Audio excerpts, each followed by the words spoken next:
यहाँ देवहूति भनेको के हो भन्दा हाम्रो सद्बुद्धि भगवत विषयनी बुद्धि नै के हो भन्दा देवहूति हुनुहुन्छ। ती देवहूतिबाट र कर्दमबाट जन्मेका 9वटी छोरी भनेका नवदा भक्ति हुन्। श्रवणम कीर्तनम विष्णु स्मरणम पादसेवनम अर्चनम वन्दनम दास्यम शक्यम आत्मनिवेदनम। यो नवदा भक्ति भनेका 9वटी छोरी हुन् र जहाँ नवदा भक्ति हुन्छ, जहाँ न्यास विद्याको पूर्ति हुन्छ, शरणागति हुन्छ, अनि त्यहाँ त कपिलदेव भगवान नआई भएन नि त। कपिलदेव भगवान भनेको को हुनुहुन्छ भन्दाखेरि ब्रह्म विद्या ब्रह्म ज्ञान परमात्मा नै कपिलदेव भगवान भइबक्सिन्छ। यो वेदान्त दर्शनले दिएको दिव्य यो रहस्य ज्ञान हो। यसो भन्दै तृतीय स्कन्धलाई यहाँ प्रणाम गरेर अगाडि बढिन्छ। मनोस्तु शतरूपायां तिस्रः कन्याश्च जगिरे आकुतिर्देवहूतिश्च प्रसूतिरिति विश्रुताः। स्वयम्भू मनु महाराजका 3वटी छोरी हुनुहुन्थ्यो। माइली छोरीको विवाह भएको चर्चा हामीले सुन्यौँ। अब जेठी छोरीको विवाहको पनि कुरा आयो। आकुति, देवहूति र प्रसूति। आकुति नाम गरेकी छोरीको विवाह गर्ने बेलामा पुत्रीका धर्म, जसका छोरी मात्रै छन्। अब छोराको रहर पुगेको थिएन, तर समयले साथ दिएन भने छोरी कन्यादान गर्ने बेलामा यस्तो विधि छ शास्त्रमा कि अब हुनेवाला ज्वाइँलाई पहिल्यै शर्त गरेर यी कन्यादान गर्दैछु ज्वाइँ महाराज भन्नु भएन के अरे, वरस्वरूप ब्राह्मण देवता अथवा के हो, हजुरलाई मैले यी कन्यादान गर्दैछु, यिनबाट जन्मिएको पहिलो छोरो सन्तान जे होला त्यो चाहिँ मेरो होला, बाँकी रहेका सबै तपाईँका होलान् भन्ने शर्तनामा समेत सङ्कल्प गरेर कन्यादान गरियो भने यसलाई पुत्रिका धर्म भनिन्छ। छोरीको छोरोलाई गोद लिने कि आजको दिनमा छोरीले क्रिया गर्न हुन्छ कि हुन्न भनेर धेरै ठाउँमा प्रश्न गर्छन्, किन हुन्न? अब यहाँ समस्या के हो, विवाह नगर्दासम्म कर्म चलेको हुँदैन। कर्म नचलेकाले क्रियाकर्म गरिदिएर पनि पाउने कुरा हुँदैन, किन अधिकार हुनु पर्यो नि त। विवाह गर्ने बित्तिकै गोत्र सरेर अर्कातिर गइहालेपछि अब त्यो कन्यादान गरेको गाईको दूध खाने चलन हुन्न है सभ्य मानिसहरूले।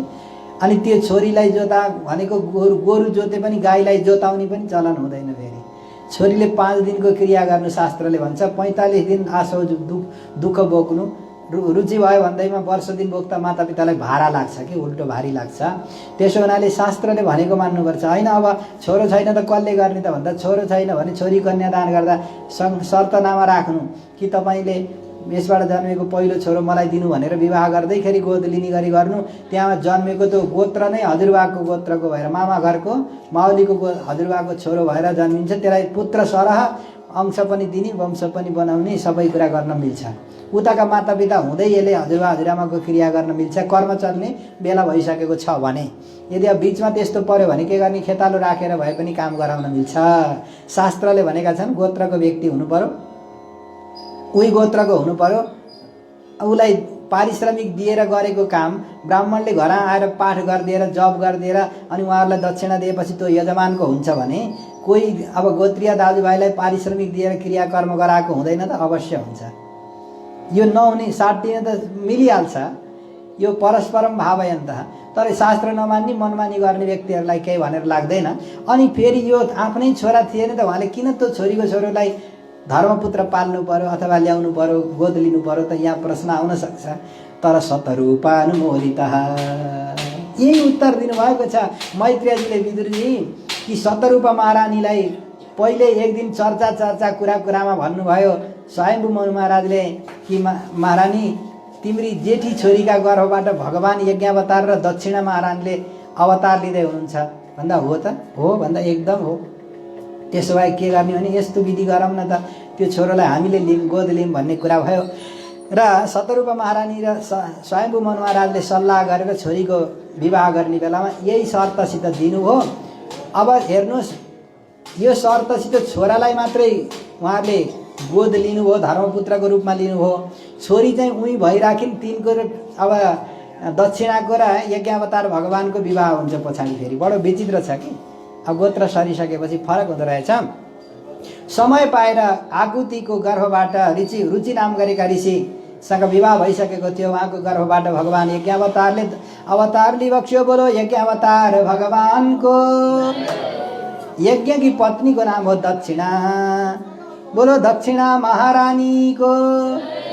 जहाँ विधिवत रूपले यज्ञ र दक्षिणा हुन्छन् त्यहाँ 12 भाइ सन्तान जन्मिन्छन्। तोष प्रतोष सन्तोष भद्र शान्ति हिरस्पति इदमः कवीर विभु स्वर्ण सुदेवो रोचनो द्विषट। तोष नाम सुन्दैखेरि पनि तोष प्रतोष सन्तोष आनन्द यस्ता नाम भएका 12 भाइ सन्तान यज्ञ र दक्षिणाका पुत्रको रूपमा प्रकट हुनुभयो। अब अगाडि पत्नी मरिचेस्तु कला मरिची नाम गरेका ऋषिलाई कर्दम प्रजापतिकी छोरी जेठी छोरी विवाह गरेर दिनुभएको थियो कला।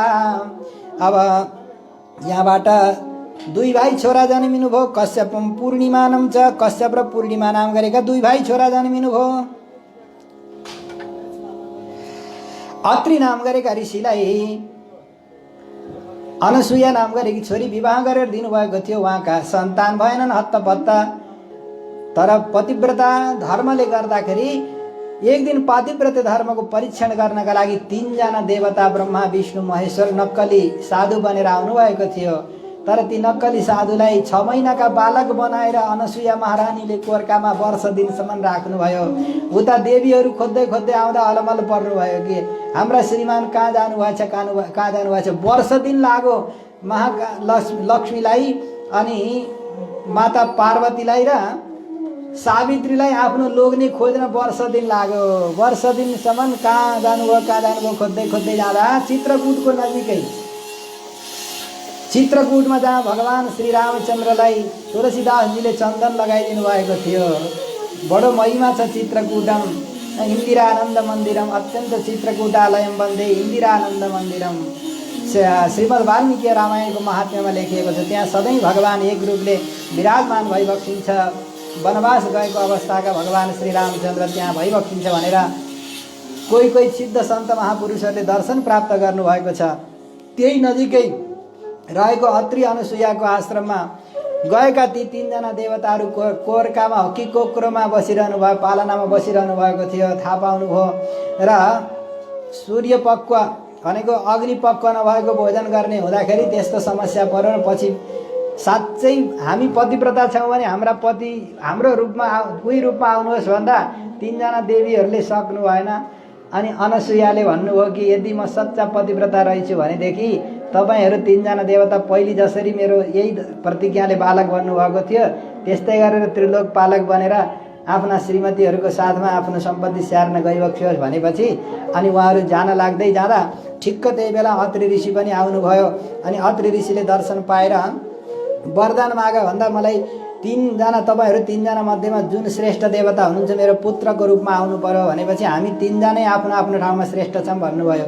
किनभने सृष्टि गर्नलाई ब्रह्माजीले सृष्टि गर्नुहुन्छ अनि भगवान विष्णुले पालन गर्नुहुन्छ, भगवान शङ्करले संहार गर्नुहुन्छ। अब संहार गर्ने ठाउँ खाली नगरिदिए सृष्टि गर्नेले कहाँ सृष्टि गर्ने, सृष्टि गर्नेले सृष्टि नगरिदिए पालन गर्नेले कसलाई गर्ने। तर एउटाले जन्माएर छोडे एउटाले संहार गर्ने काम गर्छन्, अर्काले चाहिँ पुरा पुला मुनि जङ्गलमा फालेको बालकलाई ल्याएर पनि पाल्छन् भने कसको भूमिका ठुलो हुन्छ त्यो चाहिँ जान्ने मानिसले जान्ने कुरा हो। मलाई त यहाँ तत्त्वको पनि निर्णय गर्न थियो। हजुरहरूले भन्नुभयो हामी उस्तै श्रेष्ठ छौँ, आफ्नो आफ्नो भूमिका सबैका महत्त्वपूर्ण नै छन्, त्यसो भए मलाई एउटा पुत्र दिनुहोस् भन्दा हामी 3 जनै पुत्र भएर आउँछौँ भन्ने वरदान दिनुभयो। नभन्दै सोमो भूत ब्रह्मणोम सेन ब्रह्माजीको अंशबाट चन्द्रमा हुनुभयो, भगवान विष्णुको अंशबाट दत्तात्रेय हुनुभयो, शङ्करजीको अंशबाट दुर्वासा ऋषि हुनुभयो। तिनै लोकमा प्रख्यात 3 जना देवता हुनुभयो। यो कथा यति नै। अगाडि कान्छी छोरीको विवाह गर्न बाँकी नै थियो। तिनका गर्भबाट पनि कान्छी छोरीको विवाह भयो। दक्ष प्रजापतिसँग तिनका गर्भबाट 16वटी छोरी मात्रै जन्मिनुभयो। भाग्यले नलेखेको छोराको खोजी गर्दै गर्दै पर्खदै जाँदा 16वटी छोरी जन्मिसके, छोरा चाहिँ भएनन्। अब दक्ष प्रजापतिका 16वटी छोरी मध्येमा 13वटी छोरीको विवाह चाहिँ धर्म नाम गरेका देवतासँग भयो। इनको नाम हो श्रद्धा मैत्री दया शान्ति तुष्टि पुष्टि क्रिया उन्नति बुद्धिर्मेधा तितिक्षा मूर्तिर्धर्म से पत्नयः। श्रद्धा भनेको आस्तिक्य बुद्धि, धर्म जहाँ हुन्छ धर्मका 13वटी पत्नी, अधर्मकी एउटै पत्नी छन्। झुट जहाँ झुट बोलिन्छ त्यहाँबाट अधर्म सुरुवात हुन्छ। धर्मलाई टिकाउनको लागि 13वटी पत्नी हुनुहुन्छ। श्रद्धा भनेको पहिलो नम्बरमा आस्तिक्य बुद्धि। श्रद्धावान लभते ज्ञानम तत्परः संयतेन्द्रियः। अब श्रद्धाले शुभलाई जन्म दिनुभयो। श्रद्धावान व्यक्तिले नै ज्ञानलाई प्राप्त गर्न सक्छ। जहाँ ज्ञान हुन्छ त्यही शुभ हुन्छ। श्रद्धाले शुभलाई जन्म दिनुभयो। मैत्रीले प्रसादलाई जन्म दिनुभयो। दयाले अभयलाई जन्म दिनुभयो। सुख शान्तिले सुखलाई जन्म दिनुभयो। जहाँ शान्ति त्यही सुख हुन्छ। खोज्छन् सबै सुख ठुलो सुख त्यो कहाँ छ, आफू मिटाई अरूलाई दिनु जहाँ छ। अरू भनेको भगवानलाई दिनु समर्पण गर्नु चाहन्छ। यस्तो शान्तिले सुखलाई जन्म दिनुभयो। तुष्टिले मुदलाई जन्म दिनुभयो। पुष्टिले स्मयलाई जन्म दिनुभयो। क्रियाले योगलाई जन्म दिनुभयो। जहाँ क्रिया हुन्छ त्यही नै योग हुन्छ। त्यस्तै गरेर उन्नतिले दर्पलाई जन्म दिनुभयो। बुद्धिले अर्थलाई दिनुभयो। उन्नति व्यक्तिले प्रगति गर्दै गयो भने उन्नति भएपछि दर्प पनि आउँछ। तर सबै व्यक्तिमा आउँदैन रहेछ कि म यहाँ देखेको छु हाम्रो विष्णु बाबालाई होइन, मान्छेले प्रगति गर्दै गएर पनि अहम चढेन भनेदेखि, जहाँ अभिमान आएन भने त्यहाँ भगवानको कृपाको विमान पनि प्राप्त हुन सक्छ। त्यसो हुनाले उन्नतिले दर्पलाई जन्म दिनुहुन्छ। उन्नति भएको ठाउँमा दर्प दुई थरी हुन्छ। एउटा चाहिँ घमण्ड हुन्छ, एउटा चाहिँ अभिमान हुन्छ, एउटा स्वाभिमान हुन्छ कि स्वाभिमान चाहिँ अनुकूलै हो, तर अभिमान चाहिँ काम नलाग्ने कुरा हो। उन्नतिले दर्पलाई जन्म दिनुभयो। बुद्धिले अर्थलाई जन्म दिनुभयो। मेधाले स्मृतिलाई जन्म दिनुभयो। तितिक्षाले क्षेमलाई जन्म दिनुभयो। ह्रीले प्रश्रयलाई जन्म दिनुभयो। अन्तिममा 13 नम्बर की धर्म की पत्नी दक्ष की पुत्रीले मूर्ति जो हुनुहुन्थ्यो उहाँले नर नारायण भगवानलाई जन्म दिनुभयो। बोलो नर नारायण भगवानको, बोलो नर नारायण नारायण नारायण नारायण नारायण नारायण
सर्वगुणोत्पत्ति नर नारायण ऋषि ययोर्जन्मन्यदो विश्वम् अभ्यनन्दत् सुनिर्वृतं मनांसि ककुभो वातः प्रसेदु पुष्पवृष्टयः प्रसेदुः पुष्पवृष्टयः। बोलो नर नारायण भगवान को जय हो। मूर्ति धर्म की पत्नी मूर्ति को गर्भबाट भगवान नर नारायणले अवतार लिएको थियो। जसको अवतार हुँदाखेरि आकाशबाटै पुष्पवृष्टि भयो, आकाशमा दिव्य बाजाहरू बजे, सबले जय जयकार मनाउनु भयो, जय जयकार मनाउनु भयो, स्तुति गर्नुभयो। दिशा विदिशाहरूले पनि प्रसन्न भएर भगवानको स्वागत सम्मान गर्नुभयो। देवताहरूले भगवान नरनारायणको स्तुति गरिबक्स्यो। आज भगवान नरनारायण बद्रिकाश्रमको माथि बसेर लोक कल्याणको लागि तपस्या गरिरहनु भएको छ। नर पर्वत र नारायण पर्वत गन्धमादनको धुरीमा माथि बसेर धर्म ज्ञान आदि सब धर्म ज्ञान आदिको साथमा बसेर लोक कल्याणका लागि आज जहाँ अष्टाक्षरीको आविष्कार भयो, नारायण भगवानले नरलाई उपदेश गरिबक्स्यो। यो चाहिँ अब अष्टाक्षरी भने कुन चाहिँ हो भनेर यो रहस्य छ, किनभने गुरुले शिष्यलाई दिएर मात्रै यो जीवलाई ब्रह्मसँग जोड्ने, नरलाई नारायणसँग जोड्ने, आत्मालाई परमात्मासँग जोड्ने, यो आत्मालाई दान गर्ने, कनेक्सन गर्ने, के सम्पर्क साध्ने, कायलनामा गराउने वा वचनबद्ध गराउने, जो सप्तपदी मन्त्रहरू पढेर विवाहमा जोडिन्छ नि, लगनगाँठो जोडिन्छ, त्यसरी नै यो लगनगाँठो परमात्मासँग, जीवात्माको परमात्मासँग लगनगाँठो गाँच्ने जोड्ने जो मन्त्र हो। अस्य श्रीमद् अष्टाक्षर महामन्त्रस्य बद्रिकाश्रमवासी श्रीमन्नारायण ऋषि देवी गायत्री छन्दः श्रीमन्नारायण जीवात्मा परमात्मनोः स्वस्वामी भाव सम्बन्धः श्रीवैकुण्ठ क्षेत्रम प्राप्यम। अब उता भन्न मिल्दैन, मन्त्र हो उताको। यसरी विनियोगपूर्वक आत्मालाई परमात्मासँग गाँच्ने जोड्ने मन्त्रको जहाँ पहिलो पटक यस धरतीमा उपदेश गरिबक्स्यो भगवानले, त्यो बद्रीनाथ भगवान बद्रीनारायणको माथि नारायण भगवानले नरलाई उपदेश गरिबक्सेको। यही नै हाम्रो परम्परामा सुरक्षित हुँदै हुँदै आचार्य परम्पराबाट प्राप्त भएको छ। दोस्रो मन्त्र रङ्गनाथ भगवानले रङ्गनायकीलाई बताइबक्स्यो द्वय मन्त्र, र अर्को मन्त्र चाहिँ श्रीकृष्ण प्रभु परमात्माले रथमा बसेको बेलामा युद्धको बहाना गरेर युद्ध गराइकन त्यहाँ अब लड्दिन भनेर पछाडि हट्न लागेका अर्जुनलाई 700 गीता सुनाइसकेर अनि लगभग अन्तिम उपान्त्यमा गएर त्यो मन्त्रको उपदेश गरेर यसरी 3वटा रहस्यको आगमन भएको हो। र पहिलो रहस्य यसरी आयो, भगवान नरनारायण हाम्रा प्रथम गुरु पनि भइबक्सिन्छ, हाम्रा इष्टदेव पनि भइबक्सिन्छ। बोलो नरनारायण भगवानको। अब बाँकी रहेका 16वटी छोरी मध्येमा 13वटी छोरीको विवाह भयो, व्रतबन्ध पनि भयो। बाँकी रहेका अरू छोरी के हुन्, को हुन्, कोसँग विवाह भयो भन्दा स्वाहा नाम गरेकी एउटी छोरी थिइन्, तिनको विवाह भयो अग्निसँग है। अग्नि नाम गरेका देवतासँग विवाह भयो। अनि उहाँले 3 भाइ छोरा जन्माउनु भयो, पावक अनि पवमान र सूची नाम गरेका 3वटा छोरा जन्मिनु भयो। ती एउटाबाट बढ्दै गएर 49 आफू 3वटा अनि मूल अग्नि समेत गर्दाखेरि अरूले यी 3वटाले 15-15वटा छोरा जन्माउँदा जम्मी कति भए त 15 त्यहाँ 45 अनि पावक पवन र सूचीले 48 हो। अनि अग्नि मूल अग्निले 49 चाहिँ अग्निका सन्तान भनेर मानिनुहुन्छ जम्मी। अब स्वाहा नाम गरेकी छोरीको विवाह भइसकेपछि स्वधा पितृकी पत्नी हुनुभयो। स्वधाको विवाह पितृगणसँग विवाह भयो। अग्निख्वाता बरिषद सौम्य पितर आज्यपाह। अग्निख्वाता बरिषद र सौम्य नाम गरेका जो आज्यपाह, आज्य होमे विनियोग अम जनयति यज्ञमा अम अकार वाच्यम परमात्मानम जनयति इति आज्यम आज्य होमे विनियोग भनेको वैदिक गाईको वैदिक लक्षणका जो देशी गाई नेपाली गाई छन् ती जडीबुटी चरेका गाईको दुधबाट बनेको जुन घिउ हुन्छ नि, त्यो घिउलाई अग्निमा स्वाहा गर्दाखेरि त्यहाँ के प्रकट हुन्छ भन्दा यज्ञ भई विष्णु भगवान प्रकट भइबक्सिन्छ। अनि त्यसको नाम कसरी आज्य रह्यो त? अजा भनेको अजाया विकार आज्यम हुनुपर्ने होइन, बाख्राको विकार चाहिँ गाई आज्य हुनुपर्ने, तर त्यो गाईको गव्यलाई आज्य कसरी भन्यो भन्दा गव्यको नाम आज्य रहनुको अर्थ चाहिँ अग्निमा भगवानलाई प्रकट गराउने भएको हुनाले यस्तो विलक्षण अर्थ छ यसको। र सोमपान गर्ने भएका बरिषद अग्निख्वाता बरिषद जो पितृहरू हुनुभयो, 7 थरी पितृगणहरू हुनुहुन्छ। 4 जना चाहिँ मूर्त हुनुहुन्छ, 3 जना अमूर्त हुनुहुन्छ भनेर महाभारतमा बताएको छ। जसको अमूर्त भनेको प्रकट नहुने र प्रकट हुने गरेर 7 थरी पितृहरू हुनुहुन्छ। ती पितृहरू कि पितृगणकी पत्नी हुनुभयो स्वधा। त्यही भएर पितृहरूलाई दिँदाखेरि जहिले पनि के भनेर दिन्छ, यस पिण्डो मया दियते स्वधा भनेको पितृको लोकमा पुगोस् यो अमृत बनेर सोम बनेर पुगोस् भनेर प्रदान गरिन्छ। अब यस प्रकारले 15वटी छोरीको विवाह भइसक्यो। अब एउटी छोरीलाई छोरो बनाएर राख्नु पर्यो घरैमा भनेर कसैलाई पनि नदिने विचार गरेर राख्नु भएको थियो। तिनी छोरीको पनि यसरी विवाह भयो। भगवान विष्णुको मायाले गर्दा भगवान भोलेनाथ भण्डारीसँग विवाह भयो। अब पिताले दिन खोज्नु भएको थिएन, तर पनि विवाह त भइहाल्यो। विवाह भएर पनि घर जान राम्रो भएन कि जहाँ श्रद्धाले दिइन्छ नि त्यो अमृत हुन्छ, अश्रद्धाले दिएको चाहिँ त्यो बिचैमा भत्किन्छ। भयो त्यस्तै सतीको शरीर छुट्यो भनेपछि विदुरजीले सोध्नुभयो मैत्रेय गुरुदेवसँग, गुरुदेव यो कथा अलि रोचक ढङ्गले प्रस्तुत गरिबक्स्यो, अलि विस्तार पूर्वक सुन्नु पर्यो। सोधेपछि भवे शीलवतां श्रेष्ठे दक्ष दुहितृवत्सल विद्वेषमकरोत् कस्माद् अनादृत्यात्मजां सतीं। भवे शीलवतां श्रेष्ठे संसारभरि जहाँ जहाँ मान्छेले खेतीयोग्य जमिन थियो त्यो गाउँका मान्छेले खेती गरेर लगे। जो सहर बसाउन थियो योग्य थियो त्यो राजाले लगे। अनि त्यहाँबाट कोही मान्छे बस्न नमिल्ने ठाउँमा कि मसान घाटमा कि हिमालयमा बसेर भूत प्रेत पिशाच डाकिनी साकिनी यस्तैलाई साथमा लिएर बस्ने भगवान शिवजी दुनियाँबाट हारेकालाई हरले स्वीकार गर्नुहुन्छ अरे कि। त्यस्तालाई हरको बुद्धि नभएका व्यक्तिलाई बुद्धि प्रदान गर्ने पशुपति पशुपाति ज्ञानदाता ज्ञान दिएर रक्षा गर्ने भएका पशुपति, त्यो पशुपतिनाथ भोलेनाथसँग किन त्यस्तो वैरभाव दक्ष प्रजापतिले गर्नुभयो जसको कारणले सतीको शरीरै छुट्न पुग्यो। अनि सासु ज्वाइँ ससुराले त ज्वाइँलाई असाध्य माया गर्थे पहिले जमानामा होइन।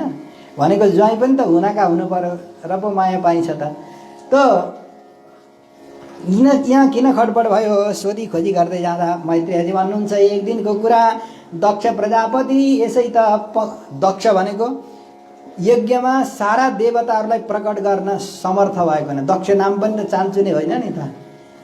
यज्ञमा जब दक्ष प्रजापतिले सबैलाई निमन्त्रणा गर्दाखेरि सशरीर आएर आफ्नो आफ्नो ठाउँमा हामीले यहाँ कलश राखेका छौँ होइन। यहाँ इन्द्रको कलश, चन्द्रको कलश, वरुणको कलश, शिवजीको कलश, सबै ब्रह्माजीका कलशहरूमा यहाँ हामीले बोलाएका छौँ। उहाँहरूले आफ्नो भाग ग्रहण गरिरहनु भएको छ तर हामीले देखेका छैनौँ। तर दक्ष प्रजापतिको यज्ञमा सशरीर जुन स्थानमा जुन देवताको भाग हो त्यो ठाउँमा आएर टक्क बसेर आफ्नो भाग ग्रहण गर्ने त्यस्तो सामर्थ्य भएका दक्ष प्रजापति हुनुहुन्थ्यो।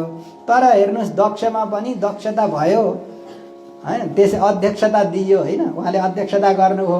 तर त्यहाँ दक्ष भयो भनेर आफै थाहा पाइयो भने विनाश भइन्छ। अरूले थाहा पाएको राम्रो, तर आफैले आफ्नो गुण थाहा पाइयो भनेदेखि त्यो चाहिँ राम्रो। मृगले आफ्नो नाभिको गन्ध थाहा पाउँदैन अरे, त्यो एउटा गुण पनि हो।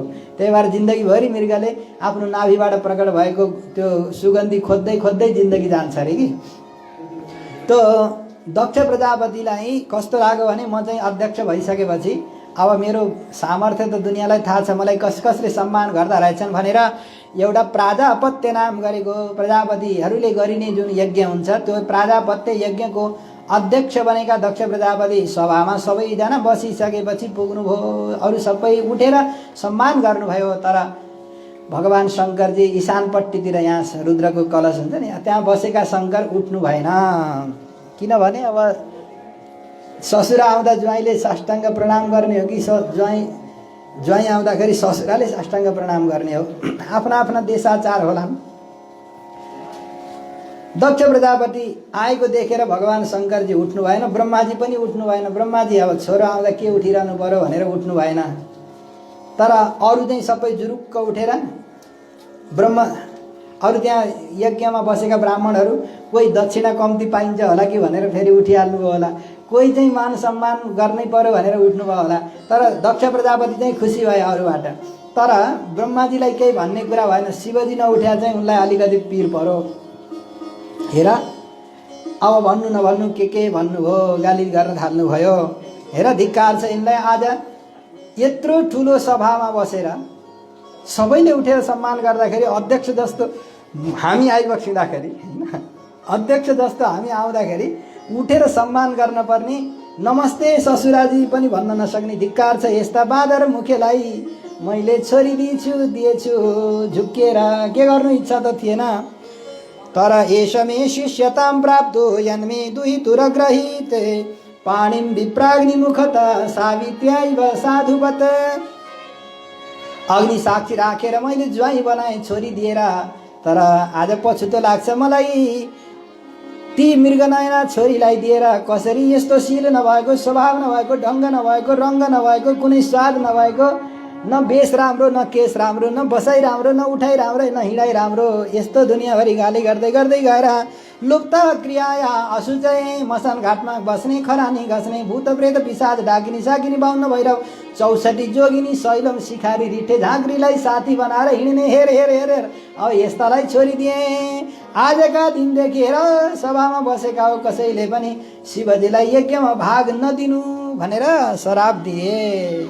अयम तु देव यजन इन्द्रोपेन्द्रादिभिर्भव सहभागम न लभतां देवैर्देवगणाधमः। यसरी श्राप दिएको देखेपछि नन्दीश्वरलाई रिस उठ्यो। नन्दीश्वर भनेको सामान्य गोरु मात्रै होइनन् कि धर्मस्वरूप। नन्दीले खडा भएर मान्छेको आवाजमा भन्न थाल्नुभयो, धिक्कार छ दक्ष प्रजापति, तिम्रो बुद्धि भ्रष्ट भएको। गृहेषु कूटधर्मेषु सक्तो ग्राम्य सुखेच्छया कर्मतन्त्रम वितनुते वेदवाद विपन्नदी। वेदका मन्त्र पढेर मन्त्रलाई साक्षात्कार गर्ने भनेर मन्त्रको अधीनमा भएर देवताहरू यहाँ प्रकट हुनुभयो भनेर तिम्रो मनमा धेरै अभिमान चढेछ दक्ष प्रजापति।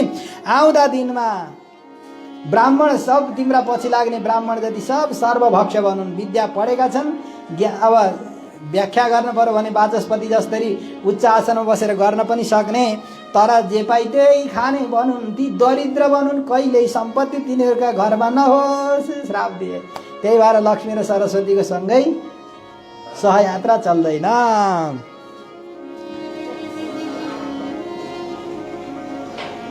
अब यहाँनिर दक्ष प्रजापतिलाई ब्राह्मण जति सब दरिद्र बनुन् अनि खान नपाउने भिखारी बनुन् भनेपछि त्यो पनि सह्य भएन, सह्य भएन। भृगु ऋषिले दारी हल्लाउँदै हल्लाउँदै भन्नुभयो, भवव्रत धराएछ, खबरदार यसरी श्राप दिएको दे गरेर विनाशै गर्न आँट्यो। भवव्रत धराएछ ये त तान समनुव्रता, यो शिवजीको व्रत धारण गर्ने जति पनि हुनेछन्, मसान घाटमा बस्ने, खरानी खाने, त्यति मात्रै होइन, भाङ धतुरो गर्दा गर्दै यत्र दैवम सुरासवम मदिरा चढाएर शिवजीको पूजा गर्ने भन्नु पनि भन्न भ्याउनु हो भृगुजीले। अब एक कान दोकान मैदान, यो झगडा भएको ठाउँमा म बसेर के काम भन्नुभयो भगवान् शङ्करजी। चुपचाप लागेर कैलाशतिर प्रस्थान गर्नुभयो। यो कुरा एक दिन होइन, 2 दिन होइन, लामो समय बितिसक्यो। अर्को पटक दक्ष प्रजापतिले फेरि यज्ञ गर्दाखेरि शिवजी बाहेकका सबैलाई निमन्त्रणा गरे। अब सारा देवी देवाङ्गनाहरू स्वर्गबाट झरझुट्ट तीजमा गहना लगाएर माइत जाने मैतालुहरूको ढङ्ग भयो। पुरै रातै र पहेँलै भएर आकाश मार्गबाट आउँदैछन्। अझ पार्वतीलाई देखाउँदै देखाउँदै, किनभने भगवान् शङ्करजीको त कोही व्यवस्था राम्रो छैन बिचरा।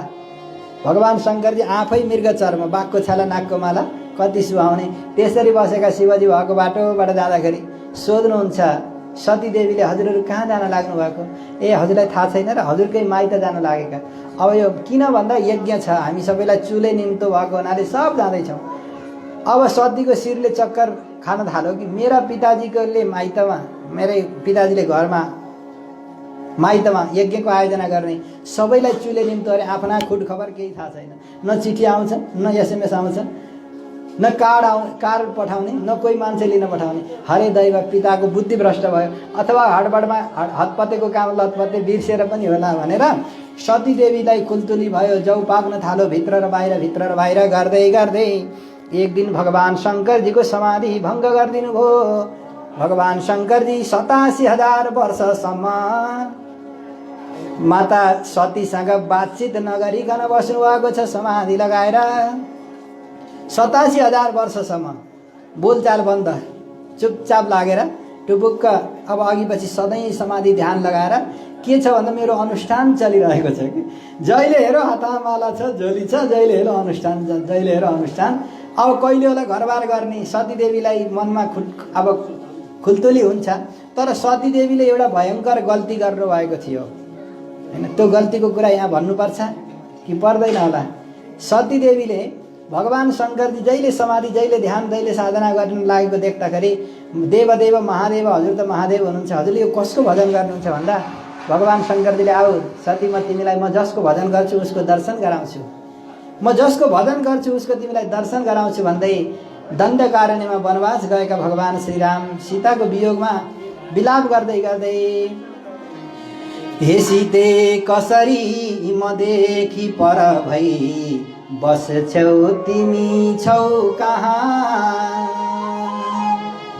प्राणै थाम्न कठिन भयो म बिनुता आपत भए हुँ त्यहाँ, तिम्रो भेट नपाउँदा म कनता यी चन्द्र सूर्यै बने, तिम्रो भेट नपाउँदा म कनता यी चन्द्र सूर्यै बन्या, तिम्रो त गरौँ क्या बखान तिमी त झन् छौ दुष्टका पास बन्या। हे सीते कसरी म देखि पर भई। भगवान श्री रामचन्द्र जानकी महारानीको वियोगमा एउटा वृक्षलाई अँगालो हाल्दै हाल्दै एउटा वृक्षलाई अँगालो हाल्दै हाल्दै हे सीते मसँग तिमी कहाँ छेउ, कसरी बस्यौ, दुष्टले हरण गरेर लिएर गयो, आज तिम्रो अभावमा मलाई न खान मन छ, न पिउन मन छ, न निद्रा लागेको छ, न भोक लागेको छ, यी चन्द्रमाले पनि मलाई पोलिरहेका छन्। स्वाभाविक रूपले चन्द्रमा शीतल हो, चन्दन घोटेर लगाउँदाखेरि शीतलता हुन्छ, तर बिरामी व्यक्तिलाई त्यही जुन चिजले आनन्द दिने हो त्यही चिजले फेरि दुःखी तुल्याउँदछ। र आज यसरी भगवान श्रीराम एक वृक्षको अँगालो हाल्दै हाल्दै ये वृक्ष तिमीले देख्यौ, मेरी सीता देख्यौ कि भन्दै विरहको गीत गाउँदै रुँदै विलाप गर्दै गरेको अवस्थामा भगवान शङ्करजी, बडो विचित्रको घटना छ हेर्नुहोस्, भगवान शङ्करजी सतीदेवीलाई लिएर पुग्नुभयो। हेर्नुहोस् कोही पनि बुद्धिमान व्यक्तिको काम के हुन्छ भने जुन घरमा श्रीमान श्रीमतीको झगडा भएको छ, छोराछोरीले भाँडा बजारा गरेका छन् भने त्यति बेला अतिथिले त्यो जानेर बाहिर बस्नु अलिबेर गर्नु, यसो आफू आएको सङ्केत गर्नुहरू, हेलो जय श्रीमन्नारायण, हलो सलो भन्नु पर्दैन, जय श्रीमन्नारायण भन्ने कमसेकम भित्रको यसो सम्हालिन पाउन् कि रुँदै गरेका भए ऊ उता फर्केर रुँदै गरेको भए आँसु पुछुन्, अनि त्यसपछि त्यहाँ केही फालेका भाँडा बजारेर छ भने तिनीहरू सम्हाल्न पाउन् होइन, अनि ढकढक गरेर अनि एकछिन पछि मात्रै भित्र पस्नु बुद्धिमान पाहुनाले। अब पाहुना हुँदैमा खस्छ भित्र घुसिहाल्ने, त्यहाँ लडा अब चुल्ठो समातेर कचाकची केसा केसी भइरहेको रहेछ भने यो चाहिँ राम्रो हुँदैन। त भगवान शङ्करजीले देख्नुभयो यो विरहको व्यथामा शङ्कर भगवानले चाहिँ जान्नुहुन्छ नि भगवान श्रीरामको महिमा कि आज यो प्रेमीको विरह कसले बुझ्दछ भन्दा त्यही प्रेमीले नै बुझ्ने हो नि त। भगवान शङ्करजीले यो दशामा रामसँग गएर सामनेमा विघ्न पार्न उचित छैन भन्ने लाग्यो, अनि परैबाट देखाउनु भयो, सती देख्यौ मेरो इष्टदेव भनेको उहाँ नै हो। अनि सतीलाई सन्देह लाग्यो, के लाग्यो हेर्नुहोस्, गुरुको बाणीमा सन्देह गर्यो त्यसको विनाश हुन्छ, लेखेर राख्नु। गुरुको बाणीमा सन्देह गर्यो भने त्यसको विनाश हुन्छ। सन्तको बाणीमा सन्देह गर्यो, जो प्रामाणिक सन्त ज्ञानी पुरुषहरू हुनुहुन्छ उहाँहरूको बाणीमा सन्देह गर्यो भने त्यो अधोमति अधोगति हुन्छ। सम्झनु, महान सन्त महान ज्ञानी शङ्करजीले भनेको मेरो इष्टदेव त्यही हो भन्दा यही हो इष्टदेव एउटी पत्नी श्रीमतीको लागि रोइरहेको छ।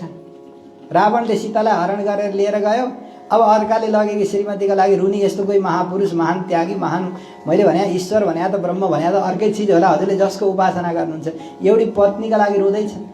अर्को विवाह गरे भइहाल्छ नि, राजा कहाँ चलन हुन्छ त्यस्तो दुई चारवटा भन्दा त्यस्तो शोषण गर्ने भगवान श्रीराम होइन रे कि, रामको मर्यादा अर्कै छ। त्यो महिमा त भगवान शङ्करजीले जान्नुभएको थियो। परबाट भगवान शङ्करजी उता फर्केर बस्नुभयो। भगवान रामको त्यो विरहमा पनि एक प्रकारको आनन्द हुन्छ। हेर्नुहोस्, भगवानलाई सम्झेर कसैलाई आँसु आएका छन्, कोही रुनी गर्नुभएको छ हजुरहरू, यदि रुनुहुन्छ भने त्यो रोदनमा पनि आनन्द हुन्छ कि। संसारको विषयको जो रोदन हो त्यसले जलाउँछ, तपाउँछ, त्यसले सुकाउँछ, त्यसले दुःखी बनाउँछ। तर भगवानको विरहमा यदि कसैलाई आँसु आउँछ भने त्यो आँसुमा पनि आनन्द हुन्छ, त्यो रोदनमा पनि आनन्द हुन्छ। यो सच्चा प्रेम भगवानले आज सच्चा आफ्नी प्रेमिकालाई अथवा माता लक्ष्मीलाई पो सम्झिँदै हुनुहुन्छ त भगवान श्रीरामले त। राम हो नारायण साक्षात्। त भगवान शङ्करजीले यो कुरा बुझ्नु भएको थियो, सतीदेवीले बुझ्न सक्नु भएन। अनि अब घरिघरि जतिचोटि सम्झाउन खोज्दाखेरि पनि राम तत्त्वलाई बुझ्न प्रयास गर देवी भन्दा के रामको तत्त्वलाई बुझ्ने, म आफै बुझेर आउँछु भन्दै सतीदेवी परीक्षा गर्न जानु हो। सतीदेवीले विचार गर्नु हो कि जब म आफै जाँदैछु भने अब म त देवी हुँ, महादेवी, मैले मेरो ढङ्गले जानुपर्छ भनेर रामको विज्ञान परीक्षा गर्न भनेर आफ्नो अज्ञानको पर्दा लगाएर मानु सीताको रूप धारण गरेर सतीदेवी जानुभयो। त सतीदेवी गएर ठिक्क भगवान श्री रामको अगाडि उभिनु भयो। अब अगाडि उभिएर भगवान श्रीराम ओहो सीते भन्नु होला भने त महादेवी सती कहाँ जानु हो भोलेनाथ भन्नुभयो। भगवान श्रीरामलाई थाहा छ कि सीता भए यसरी मेरो अगाडि खडा हुन्नन्, किनभने सीता भए मेरो पछाडिपट्टितिर वामे भूमि सुता पुरस्तु हनुमान पश्चात सुमित्रा सुता। भगवान श्रीरामले महादेवी सती हजुर कहाँ आउनुभयो? अहिले भर्खरै रुँदै गरेका रामले सतीलाई सोध्नुहुन्छ, आँखामा कुनै आँसु छैन, कुनै शोक छैन, कुनै सन्देह छैन कि। सोद्धाखेरि अनि सतीदेवी छक्क पर्नुभयो, मैले गलत काम गरेँ क्यारे, यहाँले त चिन्नुभयो मलाई, ओहो बर्बाद भयो, अब के गर्ने होला। सती लाजले भुतुक्क भएर जुन बाटो आउनु भएको थियो त्यही बाटो उल्टा पाऊ भनिन्छ, उल्टा गोडाले फर्किन खोज्दै हुनुहुन्थ्यो। फर्किन खोज्दाखेरि उतापट्टि पनि सीतारामको दर्शन भयो सतीदेवीलाई। उतापट्टिबाट आउँदै गरेका सीताराम लक्ष्मणको दर्शन भयो। ओहो म त यता गएँ भनेको त उतै फर्किन्छु भनेर फेरि अर्कातिर दायाँतिर मोड्नुहुन्छ, उता हेर्दा उता पनि सीतारामको दर्शन, अनि पछाडि फर्किनुहुन्छ उता पनि सीताराम, जता हेर उतै सीताराम लक्ष्मणको दर्शन भएपछि अनि सतीदेवी तिनछक पर्नुभयो। परीक्षा गर्न भनेर आएको त यस्तोमा पो फेला परेँ म त, अब कताबाट निस्केर जाने। भगवानले विचार गरिबक्स्यो श्रीरामले कि सतीलाई धेरै सन्देह सङ्कट पर्यो, अब के गर्ने भन्दा सबै रूप हरण गरेर पहिले अब रुँदै गरेका आँसु ओबाएका पनि छैनन्, तिनै चिसा आँखाले महादेवी सती हजुरको बाटो यो हो भनेर भगवान श्रीरामले बताइदिएपछि सतीदेवी केही बोल्नु भएन, खुरुक्क फर्केर जानुभयो। तर त्यहाँ जाँदाखेरि आफ्नो पतिसँग गएर लुकाउनु भयो यो कुरा चाहिँ। भगवान शङ्करजीले सोध्नुभयो देवी दर्शन गर्यौ त रामको भन्दा महासतीले भन्नुहुन्छ हाँ दर्शन गरेँ। के भन्नुभयो त रामले भन्दाखेरि खासै केही कुरा भएन। अब केही कुरा भएन भनेर लुकाउन खोजेको कुरा एकातिरबाट खुस्किरहेको हुन्छ कि। त्यो भगवान शङ्करजीले यिनले मसँग झुट बोल्दैछन् थाहा पाउनुभयो, अनि दुईटा नेत्र बन्द गर्नुभयो, अर्को नेत्र खोलेर हेर्नुभयो। तेस्रो नेत्रले हेर्दाखेरि शङ्करजीलाई सबै यथार्थ थाहा लाग्यो, यिनले सीताको रूप बनाइछन्, सीता बनेर रामको सामनेमा प्रस्तुत भइछन्। भगवान श्री रामचन्द्रले वरिपरि चारैतिर सीताराम लक्ष्मणको दर्शन दिनुभयो। अब चाहिँ मनले त्यहीँको त्यहीँ बिना पानी बिना जौ तेल समातेर सङ्कल्प गर्नुभयो कि आजदेखि तिमी मेरी पत्नीको रूपमा रहेनौ, छोडिदिनु भयो। मनले परित्याग गर्नुभयो, तर मुखले केही भन्नु भएन, वाणीले केही भन्नु भएन। ल हिँड जाम भन्दै भन्दै मिठा मिठा राम सम्बन्धी सुन्दर सुन्दर लीला चरित्रहरू श्रवण गराउँदै लिएर जानुभयो। जब मौका मिल्छ 87,000 वर्षसम्म भगवान शङ्करजीले यस्तो गर्दै गर्दै थोरै समय मिलेको बेलामा सत्सङ्ग गरेर राम तत्त्व सम्झाउने, बाँकी फेरि मेरो अनुष्ठान सिद्धिएको छैन देवी, म भित्र पसेँ है, गुफामा पस्ने। यसरी 87,000 वर्ष बितिसकेका छन्, उदासीन भइसकेको छ जिन्दगी। अब पुरुषले एउटा साधकले आँखा बन्द गरेर कोठा घन्टौँ बस्न सक्छ, त्यो छुट्टै कुरा हो। तर अब त्यो प्रकृति, नारीहरूको प्रकृति यस्तो पनि हुन्छ है भनेर सायद सतीदेवीले त्यो देखाउनलाई होला। उहाँलाई यो उदासीन जिन्दगी काट्नबाट गाह्रो भइरहेको छ, कहाँ जाउँ के गरौँ कोहीसँग भनेर पनि पार छैन। अब श्रीमानले व्यक्त गर्नुभएको छैन, बोल्नु भएको छैन, तर स्वीकार पनि छैन। यो दाम्पत्य जीवन यसरी कति दिन चल्ने हो थाहा छैन। यस्तो बेलामा घरको माइतको कुरा आउँछ, त्यही बेला यज्ञ हुँदैछ अरे, अब चिठी पनि आएन, केही पनि भएन, अब कसरी जाने होला, श्रीमानलाई लिएर जान पाए हुँदो भन्ने कुरा छ। तर भगवान शङ्करजी समाधिमा हुनुहुन्थ्यो।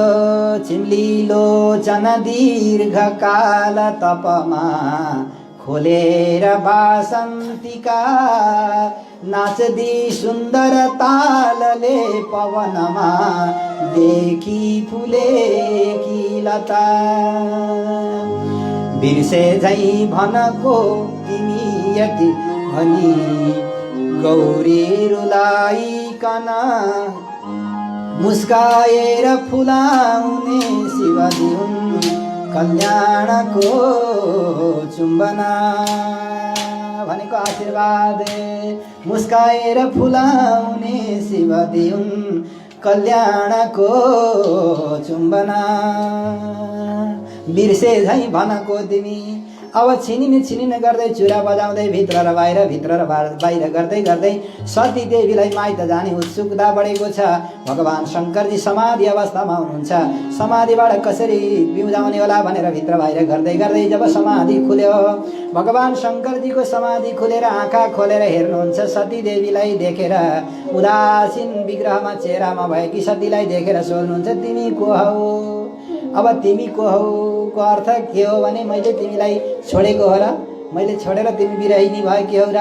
अब त्यो कुरा भन्न पनि भएको छैन नभनी पनि थाहा हुँदैन तिमी को हौ भन्दा रुन थाल्नु भयो। भगवान शङ्करजीले त्यही व्याघ्र चरमलाई उठाए जस्तो गरेर आँसु पुछ्न खोज्दाखेरि सतीदेवीले निवेदन गर्नुभयो अहिले रोकिबक्सो स्वामी म निवेदन गर्छु जाउँ न हामी हाम्रा माइत भन्नुपर्ने भन्नु भएन के भन्नुभयो हजुरका ससुरालीमा। कति राम्रो शब्द प्रजापतेस्ते श्वशुरस्य साम्प्रतं प्रजापतेस्ते श्वशुरस्य साम्प्रतं निर्यापितो यज्ञमहोत्सवदिना प्रजापतेस्ते श्वशुरस्य साम्प्रतं श्वशुरस्य साम्प्रतं निर्यापितो यज्ञमहोत्सवखिल प्रजापतेस्ते श्वशुरस्य साम्प्रतं निर्यापितो यज्ञमहोत्सवखिल निर्यापितो यज्ञमहोत्सवखिल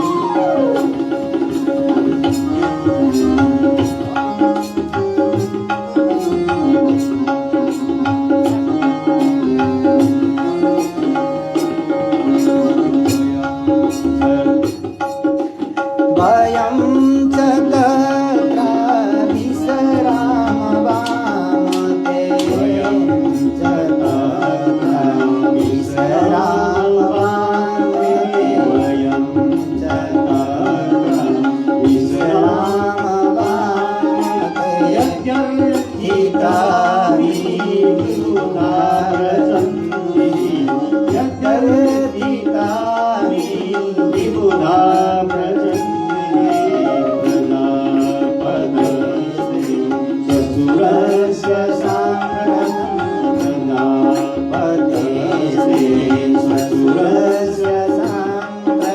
तस्मिन् भागिन्यो मामवरतीश्वकै भागिन्यो मामवरतीश्वकै युगं गमिष्यन्ति अहं च तस्मिन् भवताभिकामये अहं च तस्मिन् भवताभिकामये प्रत्योपनीतं परिवर्हमर्वितं सहोपनीतं परिवर्हमर्वितं श्वशुरस्य साम्प्रतं श्वशुरस्य साम्प्रतं निर्यापितो यज्ञमहोत्सव किल। भन्नुपर्ने थियो हाम्रो माइतमा यस्तो यज्ञ हुँदैछ तर भन्नु भएन। सतीदेवीले के भन्नुभयो हे स्वामी हजुरको ससुरालीमा ठुलो यज्ञको आयोजना हुँदैछ, त्यहाँ सारा मेरी दिदी बहिनीहरू जानेछन्। नारीको महिमा बुझेका हजुरले यो सिद्धको कुतूहलता जान्नुभएको छ, त्यसो हुनाले स्वामी हजुरको साथमा जान कति रहर लागिरहेको छ। जाउँ न स्वामी, हामी पनि जाउँ भनेर सतीदेवीले अनुरोध गर्नुभयो, प्रार्थना गर्नुभयो। भगवान् शङ्करजी भनी बक्सिन्छ, देवी कुरा एकदम सत्य हो, बोलाएका छन्, त्यहाँबाट निमन्त्रण आएको छ, कोही आउनु भएको छ बोलाउनलाई भन्दा कोही आउनु भएको छैन। डमरू बज्यो, के बज्यो अरे? डमरू बज्यो। बोलाउनु त भएको छैन। सतीदेवी निराश हुँदै भन्नुहुन्छ, बोलाउनु त भएको छैन, अनि नबोलाएको ठाउँमा कसरी जाने त? सतीदेवी भन्नुहुन्छ, स्वामी नबोलाएको ठाउँमा पनि जान हुन्छ, देवघाटमा आउनु बोलाउनु पर्दैन, कसैले देवघाट धाममा आउनु बोलाउनु पर्दैन। भर्तुर गुरोर देह कृतश्च केतनम। भर्तु पतिको घरमा जानलाई अनुकूल वातावरण छ भने पति भएको ठाउँमा जानलाई बोलाउनु पर्थेन, माता पिता भएको ठाउँमा जानको लागि बोलाउनु पर्थेन। सतीदेवीले त नबोलाइन जानुहुन्छ भन्नुभयो। कहाँ कहाँ भन्दा यति यति ठाउँमा अरे।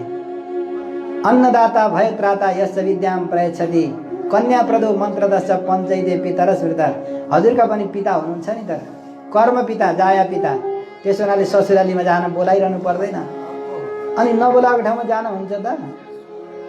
सतीदेवी भन्नुहुन्छ, जान हुन्छ, जान हुन्छ स्वामी, नबोलाए पनि जान हुन्छ। आफ्ना छोराछोरी भएको ठाउँमा जान बोलाइरहनु पर्दैन, गाईको गोठमा कसैले बोलाउनु पर्दैन, घाँस लिएर जाने हो। मन्दिरमा जान, तीर्थमा जान, व्रत गर्न कसैले बोलाउन पर्दैन। जाउँ स्वामी भन्दाखेरि भगवान् शङ्करजीले भन्नुभयो, देवी तिम्रो एकदम अक्षरशः सत्य कुरा हो, किन्तु परन्तु लेकिन तर भन्ने लाग्छ नि, जब शब्दको पछाडि तर लाग्छ, दुधमा लागेको तर त गजब हुन्छ, तर शब्दमा माथि लागेको तर चाहिँ त्यति राम्रो मानिँदैन। जान त हुन्छ, तर के भन्दाखेरि तर होइन, तर र तरमा फरक हुन्छ। जान त हुन्छ, तर त्यहाँ जाँदा यत्र यत्र आँखाले हेरेर खान नपाएको भतुवा आएछ भनेर सबैभन्दा तिरस्कार भोग्नुपर्छ भने त्यस्तो ठाउँमा जानु हुँदैन। अनि कसरी तिरस्कार हुन्छ? भगवान् शङ्करजीले आजका दिनसम्म सतीदेवीलाई यो कुरा भन्नुभएको छैन। अर्काको खरबारीमा लागेको आगो ल्याएर आफ्नो घरमा डढेर लाउनु हुँदैन बुद्धिमान व्यक्तिले। हो, ससुरालीमा अपमान भयो, गाली गरे, केही भयो, त्यो कुरा सतीदेवीलाई थाहा दिनुभएको छैन आजका दिनसम्म। किनभने घर त मेरो बिग्रिन्छ नि, होइन? आगो लगाएर खरबारीको खरमा लागेको आगो ल्याएर घरमा लगाइयो भने घर त मेरो डढ्छ नि त। ससुरालीमा तिम्रा बाले यस्तो भन्नुभयो भनेको भए यत्रो 88,000 87,000 वर्षसम्मको जिन्दगी गुजार्न गाह्रो हुन्थ्यो। तर शङ्कर भगवान्ले एक वचन बोल्नु भएको छैन। आज कोट्याउँदै गएपछि त घाउ पनि आलो बन्छ, कपडा पनि च्यातिन्छ। सतीदेवीले के भयो हजुर, किन जान हुँदैन, किन ठुला आँखाले हेर्छन् भन्दा कुरा यस्तो हो, क्या हो, नजाम भनेपछि नजाम न त, होइन कि भन्नै पर्छ कि जानै पर्छ भन्दै गएपछि अब सतीदेवीले गरेको हठलाई सामनेमा देखेर भगवान् शङ्करजीले रोक्न सकिबक्सेन। मैले थाहा धेरै ठुलो कुरा त केही होइन, पहिरो गएकै होइन, त्यहाँ भूचाल गएकै होइन, भूकम्प भएकै होइन, मैले नमस्ते ससुराजी भनिनँ, यत्तिकैमा तिम्रा पिताजीले त्यहाँ पुरा भूकम्प आएको हल्ला गर्नुभयो कि यसो थर्कमान सानो पराकम्प मात्रै भएको थियो, पुरा भूचालको गफ लगाइदिनु भयो। 10 रेक्टरको भूचाल आएको। के भयो भन्दा नमस्ते भनिदिएको भए हुन्थ्यो। हजुर पनि उस्तै एकछिन माइतीको पक्ष लिनुभयो कि जब घरमा झगडा हुन्छ, माइतीको कुरा भयो भने अनि त्यो आउँछ जसरी पनि। अब पक्ष लिन थाल्नुभयो भन्नुहुन्छ, हजुर पनि उस्तै नि ससुरा नमस्ते भनिदिएको भए भइहाल्थ्यो नि। हेर, ससुराले ज्वाइँलाई मान्ने हो कि ज्वाइँले ससुरालाई मान्ने हो, त्यो फैसला गरौँ न पहिले। के होला हजुर भन्दाखेरि, हो नि, हुन त ज्वाइँलाई मान्न पर्ने हो नि भने जस्तो भयो त, होइन? छोरीलाई माया गर्ने भए हो नि। अब अस्ट्रेलिया अमेरिकातिर जाने, उता अर्को घरबार बनाउने गरेपछि कसले मान्छ? झाडु लिएर मानिन्छ। फेरि बोलो भक्तवत्सल भगवानको। त्यो कुरा त हो। भगवान् शङ्करजी भन्नुहुन्छ, म त हिमालयमा बस्ने नेपाली चलन अनुसार ज्वाइँले जे गरे पनि सम्मानै गर्ने, छोरीलाई माया गर्छन् कि भनेर हो के अरे। त भारतीय चलन अनुसार के रहेछ भन्दाखेरि, भारतीय चलन अनुसार ज्वाइँले ससुरालाई ढोगेको यिनै आँखाले देखिया छ, खुरुक्क लाएर। यसो हुनाले अब मैले चाहिँ ससुराले नमस्ते भन्नु होला भनेर पर्खेर बसेँ। नेपाली चलन अनुसार हिमालयमा भगवान् शङ्करजी, होइन, पशुपतिनाथ। त्यो ससुराले ज्वाइँले ढोगेनन् भने यो दुईटा देशमा बिहा गरेपछि यस्तै खल्ला बल्ल हुन्छ कि नमिल्नेमा होइन। गण नमिलाई, गुण नमिलाई, जात नमिलाई, भात नमिलाइकन विवाह गर्यो भने खटपटी हुन्छ। भयो देवी यस्तै मैले नमस्ते गरिनँ। अनि नमस्ते भन्ने त्यति ठुलो कुरा हो र हजुर भन्दा कुरा ठुलो त होइन, तर नमस्ते जो नै समझते उनी क्या नमस्ते होइन। जसले नमस्तेको महिमा सम्झिँदैनन् त्यस्तालाई के को नमस्ते। नमस्ते भनेको नमः भनेको म मेरो होइन हजुरकै हुँ दास हुँ भनेको नि अडियन भनिन्छ नि हाम्रो भाषामा। अडियन, अडी भनेको चरणको, एन भनेको दास, नमः भनेको हजुरको दासानुदास भनेको रहेछ कि यस्तो पवित्र अर्थ। जसका हृदयमा सदा भगवानको निवास छ, जसका हृदयमा सदा भगवानको निवास छ त्यस्ता व्यक्तिलाई गरेको नमस्कार भगवानलाई गरेको नमस्कार हुन्छ। तर जसको मनमा राग द्वेष अहंकार काम क्रोध लोभ मोह बसेका छन् तिनले पर्दा टपक्क गोबरले टाले झैँ गरी टालिएको छ भने त्यहाँ भगवान बसेर पनि प्रकाशित हुनुहुन्न, खरानीले ढाकेको आगो जस्तो। अनि मैले नमस्ते भनिनँ। तिम्रा पिताजीले यत्तिकैमा अब गाली गर्नुभयो भनेको कुरा चाहिँ यहाँ सुनाउनु भएन भगवान शङ्करजीले। फेरि पनि कुरा यति नै हो, मैले नमस्ते भनिनँ। गयो भने तिम्रो राम्रो चाहिँ देख्दिनँ मैले, त्यहाँ गयो भने तिम्रो राम्रो कल्याण हुने बाटो चाहिँ देख्दिनँ। बस्न मन छ भने बसे आटो छ, गए बाटो छ होइन। मैले नारीको अधिकारलाई कुण्ठित गर्न खोजेको होइन, तर यति धेरै स्वतन्त्र भनेर यति धेरै छाडा पनि होइन कि एउटा न एउटा परिबन्धमा त रहनु पर्थ्यो। तर नरहेपछि के गर्यो भन्दा यस्तो भयो भनेर अगाडिको अध्यायमा यो प्रसङ्ग वर्दछ। तावदुक्त्वा वीरराम शङ्कर पत्न्यङ्गनाशं युवयत्र चिन्तयन्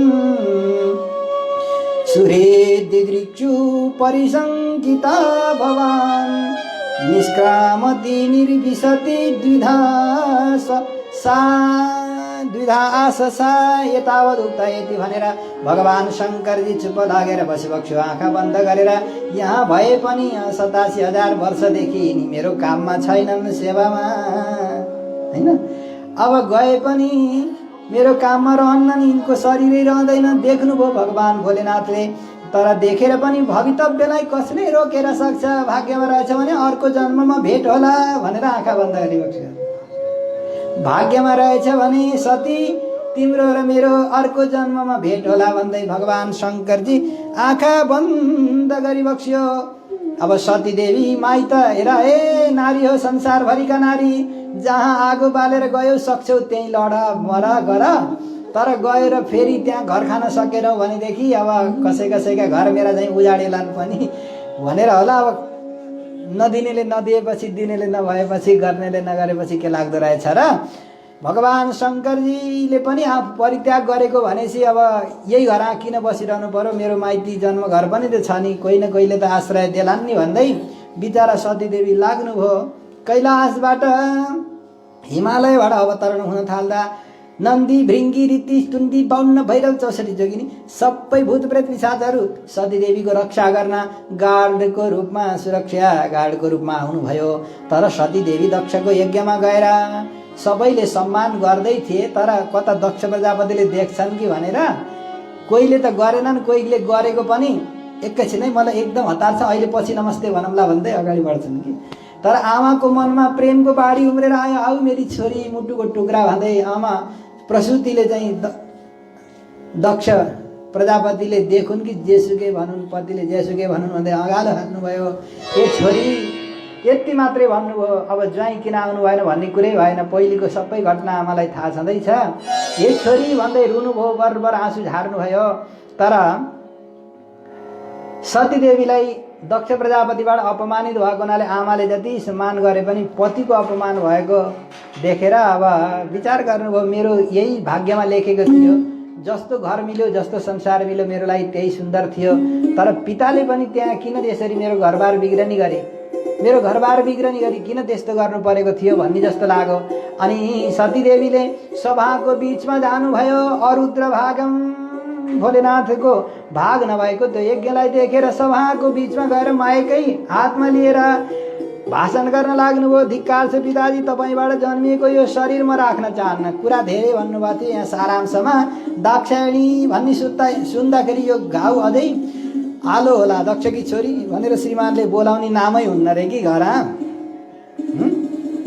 आत्मनाम गुरोर नाम नामाति कृपणस्य च श्रेयस्कामा न गृह्णन्ति ज्येष्ठापत्य कलत्रयोः ज्येष्ठापत्य कलत्रयोः। ए ओए हजुर कहाँ हुनुहुन्छ कालेका बाबु भन्ने त ठाउँै बनेन, नभए पनि बोलाउने नाम नभए बेला दाक्षायणी भन्दाखेरि यो घाउ फेरि पनि आलो होला भन्दै सतीदेवीले भन्नुभयो, तपाईँले जब मेरो सबै कुरा स्वीकार गर्न सक्नुहुन्न भने किन विवाह गरेर दिनुभयो, किन जन्माउनु भयो, यो शरीर म राख्न चाहन्न भन्दै सतीले उत्तरपट्टि गएर योगाग्निबाट शरीर त्याग्नुभयो। अनि उहाँको शरीर अग्निले कहाँ डढाउन सक्थ्यो र सतीको शरीर भोलेनाथ भगवान शङ्करजीले जब नारदजीबाट सुन्नुभयो, भनेको देवतान्तर अरू देवता र भगवान श्रीमन्नारायणमा यही फरक छ कि सुन्न पर्यो होइन। अवगम्य नारदाते भनेको छ भवो भवान्य निधनं प्रजापते असत्य कृताय अवगम्य नारदात् स्वपार्षद सैन्यं च तदध्वर भुविर् विद्रावितं क्रोधमपारमादधे। नारायण नारायण नारदजीले गएर सतीको शरीर छुट्यो भन्ने कुरा सुनाएपछि भगवान शङ्करजीले वीरभद्र एउटा रौँ निकालेर भैँमा फ्याँक्नुभयो। त्यसबाट वीरभद्र प्रकट हुनुभयो। जाऊ के सेवा गरौँ भन्दा जाऊ दक्षको यज्ञ विध्वंस गर। अब वीरभद्रले त्यो अघि भनेका सम्पूर्ण भूत प्रेतहरूको सेनाहरूलाई लिएर गएर दक्ष प्रजापतिको यज्ञ विध्वंस गरे। कसैका आँखा तोडिदिए, कसैका हात तोडे, कसैका दाँत निकालिदिए। अब त्यहाँनेरि धुलो उड्दै उड्दै के भयो लो विनाश भयो। दक्ष प्रजापतिको टाउको निमोटेर वीरभद्रले अग्निकुण्डमा स्वाहा गरिदिएपछि यज्ञ विध्वंस भयो। अब साराका सारा प्रजापतिहरू भोले भण्डारीलाई प्रसन्न पार्नको लागि कैलाशमा जानुभयो। भगवान शङ्करजी जय हो भोले बाबा, पशुपतिनाथ बाबा की भन्दै अब स्तुति गर्दै प्रजापतिहरू भगवान शङ्करजी भएको ठाउँमा पुग्नुभयो। शङ्कर भगवान पनि चाँडै प्रसन्न भइबक्स्यो। आशुतोष उमापति के भयो हजुर, यसो मैले त धुलो मात्रै झारेको थिएँ, कहाँ धुलो झर्नु हजुर, दाँतै झरे, आँखा नै झरे। भगनाम गरेका देवताका आँखा नै छैनन्, पुषाका दाँत छैनन्, भृगुजीका दारी छैनन्, अब कसैको हात छैन, खुट्टा छैन। दक्ष प्रजापति मुख्य यजमानको त टाउकै अग्निकुण्डमा स्वाहा। कसो गर्ने होला हजुरहरूले जोड्नुहोस्। हजुर बस्तस्मश्रु भृगुर भवेद, बोकाको दारी लगेर भृगुमा टाँसिदिनु, बोको लगेर दक्ष प्रजापतिमा टाँसिदिनु भन्ने व्यवस्था मिलाउनु हो होइन।